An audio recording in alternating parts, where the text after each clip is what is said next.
Welcome to a journey into the fascinating world of your own mind. In Thinking Fast and Slow, Nobel laureate Daniel Kahneman, a giant in the field of psychology, unveils the two systems that drive the way we think. System 1 is our intuitive, automatic and fast-thinking system, while System 2 is our slower, more deliberate and analytical system. These two systems shape our judgments, decisions, and ultimately, our lives. Understanding how they work, their strengths and their pitfalls, is crucial to making better choices and living a more rational life. Throughout this summary, we'll explore the marvels of System 1's rapid-fire processing, but also uncover its biases and errors. We'll see how System 2, while more logical, is often lazy and easily swayed by the suggestions of System 1. This interplay has profound implications for everything, from our everyday decisions to our understanding of the world. Part 1. Two systems. Let's delve deeper into the two systems that govern our minds. System 1, our automatic and intuitive system, is the star of the show when it comes to effortless thinking. It's the system that allows you to instantly understand simple sentences like, "The cat sat on the mat." It's what helps you detect hostility in someone's voice without consciously analyzing it. System 1 is also responsible for skilled behaviors that have become automatic through practice. Think about an experienced driver effortlessly navigating a familiar route, or a chess master quickly recognizing a strong move. These actions are performed automatically with little to no conscious effort, thanks to System 1's ability to learn and form associations. System 2, in contrast, is our deliberate, effortful thinking system. It's the conscious self that we identify with, the one that reasons, analyzes, and makes deliberate choices. When you're asked to solve a complex math problem like 17 multiplied by 24, it's System 2 that springs into action. When you're trying to keep your attention on one person at a loud party, System 2 is working hard. System 2 is also responsible for monitoring and controlling the automatic suggestions of System 1. For example, if you see the word vomit paired with the word bananas, System 1 will create an immediate negative association. It's System 2 that steps in to assess the situation and decide whether to accept or reject this initial reaction. Now here's where things get interesting. While System 2 is capable of careful deliberation, it's also inherently lazy. It requires effort to engage System 2, and it prefers to conserve energy whenever possible. This means that System 2 often takes the easy way out, simply accepting the quick, intuitive judgments generated by System 1 without much scrutiny. Think about the simple act of reading.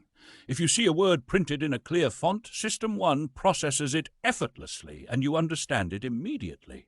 But if the same word is printed in a blurry font or displayed in all caps with alternating cases, System 2 has to work harder to decipher it. This demonstrates how System 2's involvement is affected by the level of effort required.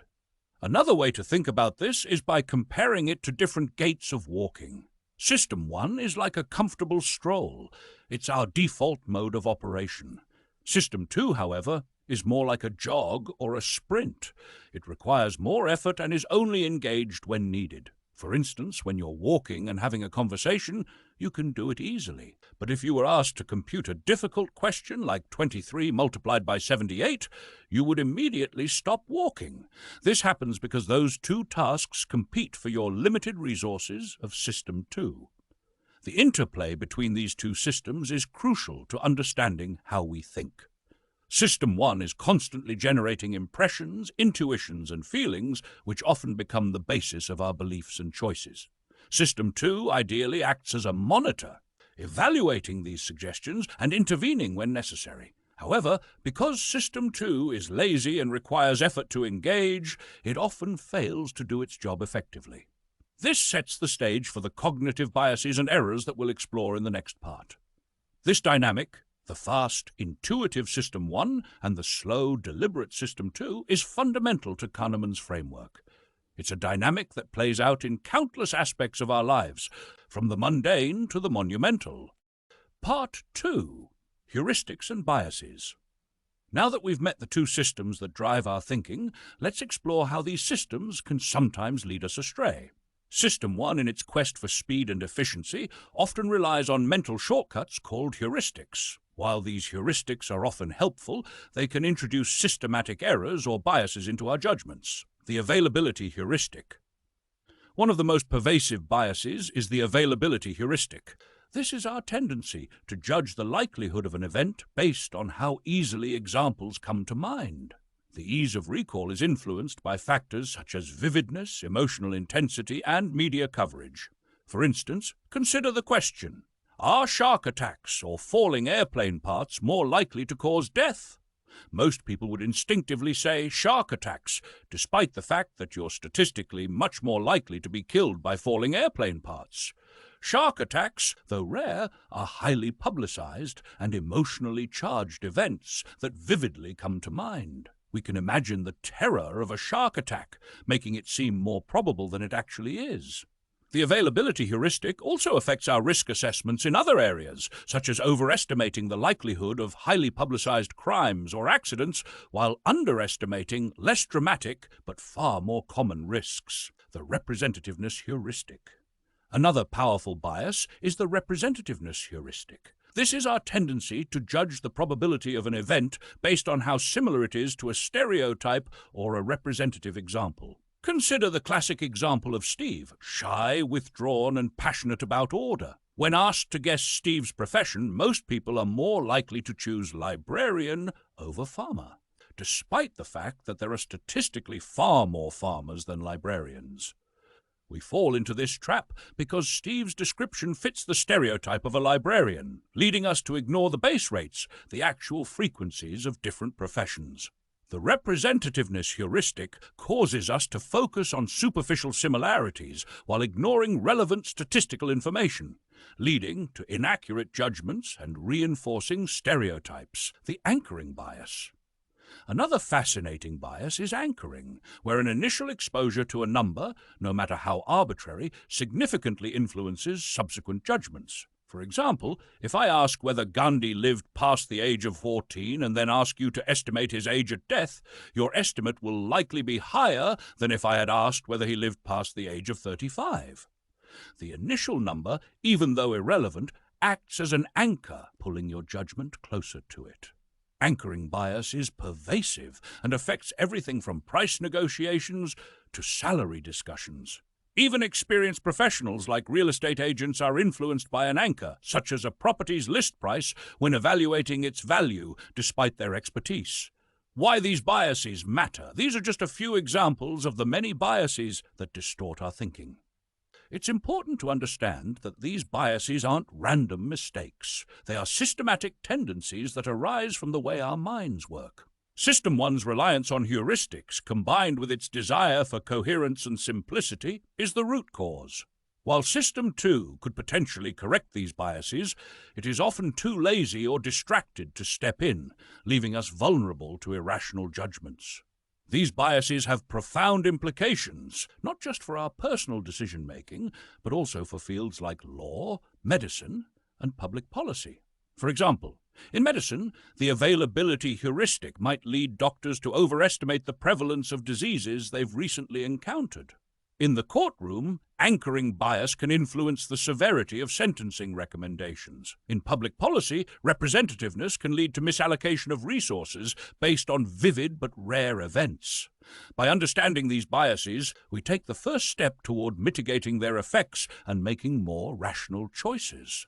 Recognizing the limits of our intuitive judgments is crucial for improving decision-making and appreciating the complexities of human thought. Part 3. Overconfidence and the Illusion of Understanding. In Part 3, Kahneman unpacks one of the most pervasive and impactful cognitive biases, overconfidence. This bias is rooted in our inherent desire for coherence and certainty, qualities our minds crave in order to make sense of a complex, uncertain world. But this craving leads us astray, creating a false sense of understanding and an exaggerated belief in our ability to predict the future. Kahneman highlights two core issues here, the narrative fallacy and the illusion of understanding. The narrative fallacy. Stories we love to believe. Humans are natural storytellers. We weave narratives to explain past events, assigning causes and effects to make outcomes seem inevitable. These stories feel satisfying because they are simple, coherent, and often emphasize the role of human agency, e.g., brilliance, foresight, or leadership. However, this approach overlooks two critical factors: the role of luck. Success is often attributed solely to skill or effort, while ignoring the influence of random chance. Alternative histories. We rarely consider how things might have unfolded differently if minor variables had changed. Example: Google's success. Take Google as an example. The company's meteoric rise is frequently attributed to the ingenuity and vision of its founders. The narrative highlights their brilliance and the quality of their decisions. However, this story downplays the role of luck and contingency. What if Google hadn't secured early funding? What if a competitor like Yahoo had adopted a better search algorithm first? Such alternative paths are rarely considered in hindsight. Once an outcome occurs, we view it as inevitable, glossing over the countless possible scenarios that could have led to different results. This is the essence of the narrative fallacy, our tendency to impose a coherent story on an inherently uncertain and chaotic reality. The illusion of understanding, false certainty about the past and future. This narrative construction doesn't just distort our understanding of the past, it also inflates our confidence in predicting the future. Kahneman attributes this to System 1 thinking, which prioritizes coherence and simplicity. By focusing on the information we have, the Wysiati principle, and ignoring what's missing, we feel far more certain about our knowledge than we should. Expert predictions. Confidence, accuracy. The illusion of understanding is particularly dangerous when it manifests in expert predictions. Kahneman highlights the research of Philip Tetlock, who studied the accuracy of political and economic predictions. The findings are startling. Experts were often no better than random guesses when predicting future events. The most confident experts were often the least accurate, as they underestimated the complexity and unpredictability of the situations they were analyzing. Experts are not immune to the biases of System 1 thinking. Their overconfidence stems not from a lack of knowledge, but from an inability to recognize the limits of their knowledge. This is particularly problematic in fields like finance, where market dynamics are inherently unpredictable. Even experienced investors often fall prey to the illusion of skill, believing they can beat the market when, in reality, their successes are frequently due to luck. The illusion of skill. Success misinterpreted as competence. The illusion of understanding often feeds into the illusion of skill. People who experience repeated success in uncertain environments, such as stock trading, may attribute this success to their own competence rather than to chance. For example, an investor may outperform the market during a bull run and believe this reflects their superior skill, even though the market's rise benefited nearly everyone. Conversely, failures are often attributed to bad luck, creating an asymmetry in how we view skill and chance. This illusion leads to excessive risk-taking and reinforces overconfidence, which can result in catastrophic decisions. Implications of overconfidence and illusions. Overconfidence and the illusion of understanding have profound consequences for decision-making at both individual and societal levels. Poor decision-making. Overconfidence can lead people to ignore potential risks or alternative strategies. Excessive risk-taking. Individuals and organizations may take unwarranted risks, believing they have greater control over outcomes than they actually do. Policy implications. In fields like law, medicine, and finance, overconfidence can lead to flawed judgments with consequences. How to mitigate overconfidence. To counteract overconfidence and the illusion of understanding, Kahneman suggests the following strategies. Acknowledge uncertainty. Embrace the complexity and unpredictability of the world. Recognize that your understanding of events is limited and influenced by incomplete information. Consider alternative outcomes. Actively think about what could have been and identify the role of chance in shaping current outcomes. Calibrate confidence. Be cautious about making predictions, especially in uncertain or complex situations. Understand that confidence does not equate to accuracy. Encourage humility. Accept that even experts are fallible. In complex systems, humility is a strength, not a weakness. Final thoughts. Overconfidence, driven by the illusion of understanding, is a natural byproduct of how our minds work. It stems from our reliance on System 1 thinking and our need to construct coherent narratives. However, recognizing the biases that fuel overconfidence is the first step toward making better decisions. By appreciating the limits of our knowledge, embracing uncertainty, and challenging simplistic narratives, we can develop a more realistic and nuanced understanding of the world. In the words of Kahneman, the idea that the future is unpredictable is undermined every day by the ease with which the past is explained. The key to overcoming overconfidence is to resist the allure of easy explanations and embrace the complexity and unpredictability of life. Part 4, Choices. In Part 4 of Thinking Fast and Slow, Daniel Kahneman delves into how we make choices, particularly when facing uncertainty or risk. This section introduces prospect theory, a breakthrough collaboration between Kahneman and Amos Tversky, which challenges the traditional model of rational decision-making known as expected utility theory. Prospect theory versus traditional utility theory. Traditional economic theory assumes that individuals make decisions by maximizing expected utility, a concept developed by Bernoulli. This theory suggests that people make choices based on the overall satisfaction or benefit from different states of wealth, assuming that utility increases with wealth but at a diminishing rate. However, Kahneman and Tversky found a flaw in this model. It fails to consider reference points, our current state or status quo, when evaluating outcomes. In contrast, prospect theory proposes that people evaluate outcomes relative to a reference point, typically their current wealth or status, rather than solely based on final wealth states. A critical insight from this theory is that gains and losses are evaluated asymmetrically, meaning that losses loom larger than equivalent gains. This phenomenon is called loss aversion, which plays a major role in shaping our choices. Loss aversion.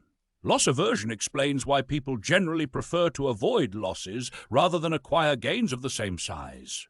The discomfort of losing $100 is more intense than the satisfaction of gaining $100. This tendency leads to risk aversion in the domain of gains and risk-seeking behavior in the domain of losses.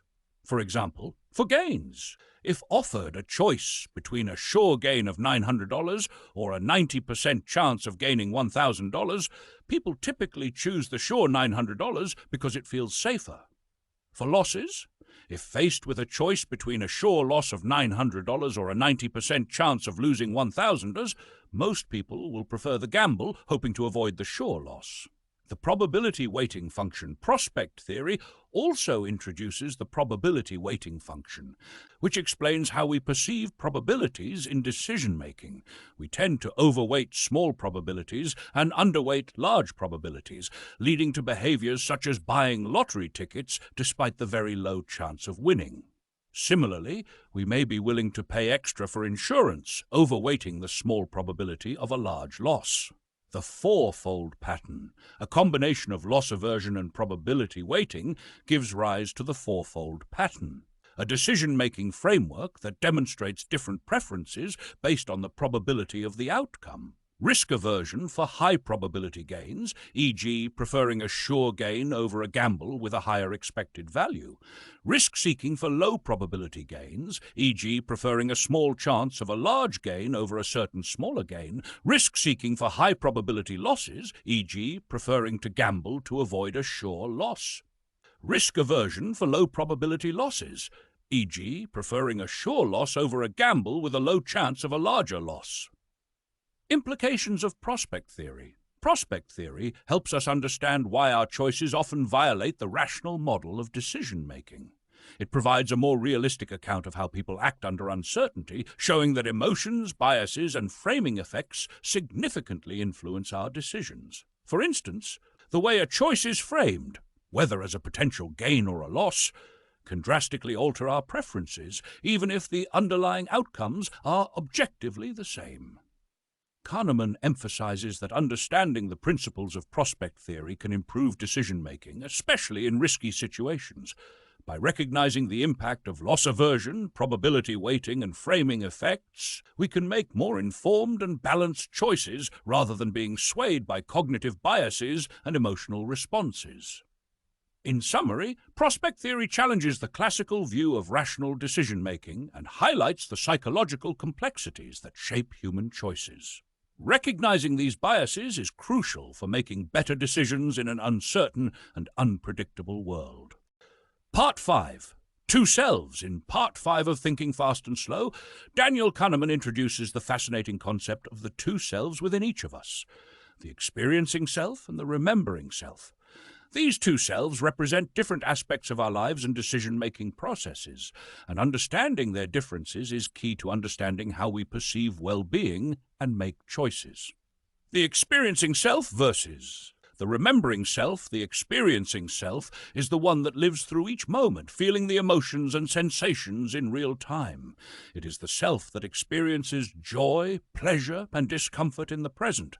This self is focused on the question, how does it feel right now?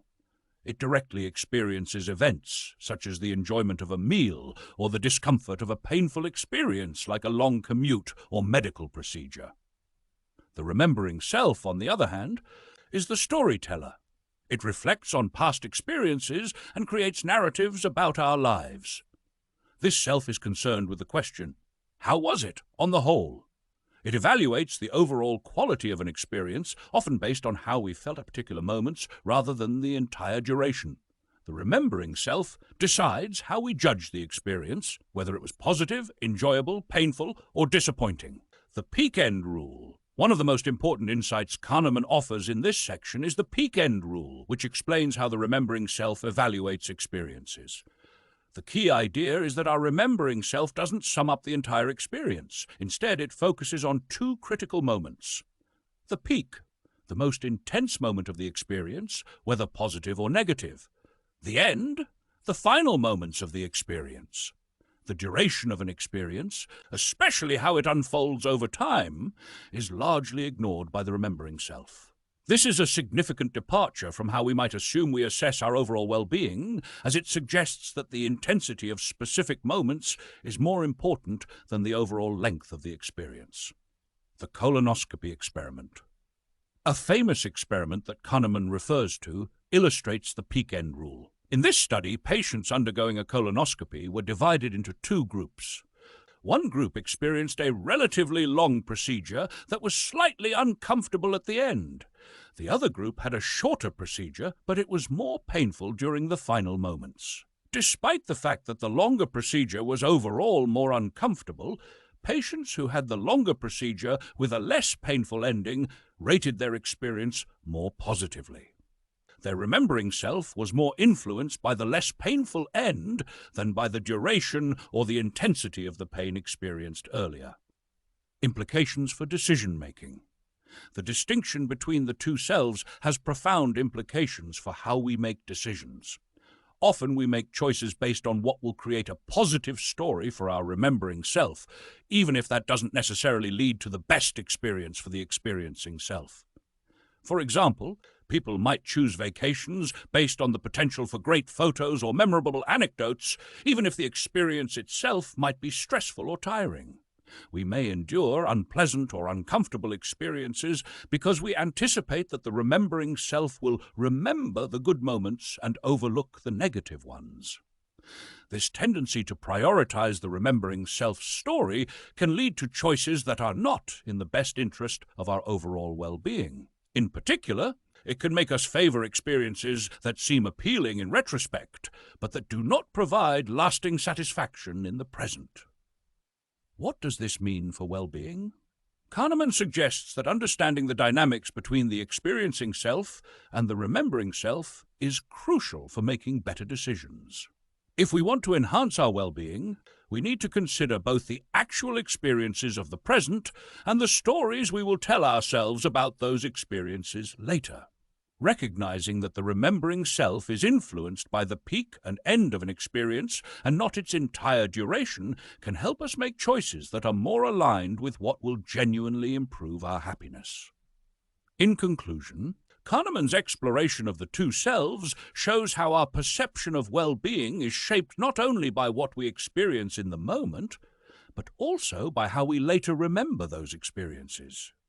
By understanding the biases and tendencies of both selves, we can make more informed decisions that promote genuine happiness and satisfaction, rather than just creating stories that sound good in hindsight.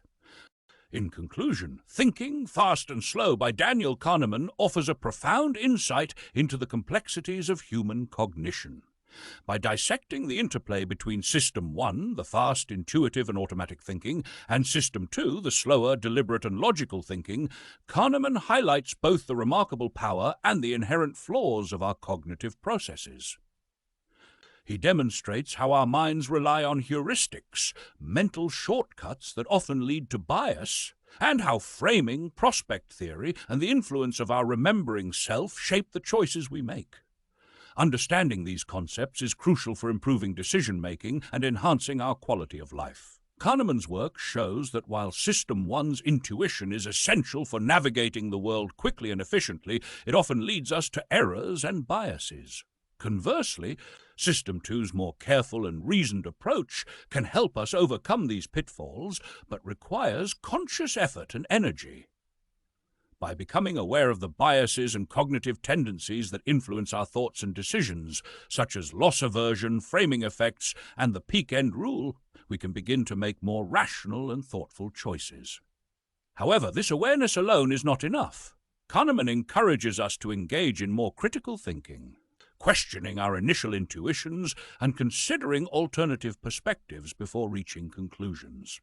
Ultimately, Thinking, Fast and Slow serves as a valuable resource for anyone interested in understanding human behavior and improving decision-making. The key takeaway is that while we may never fully escape the influence of our automatic intuitive thinking, by recognizing its limitations and employing the tools of more deliberate thinking, we can navigate the cognitive landscape with greater skill, making choices that better serve our long-term well-being. Incorporating these concepts into our everyday thinking can lead to richer, more thoughtful conversations, allowing us to challenge our own assumptions and engage with others in a more productive and insightful way.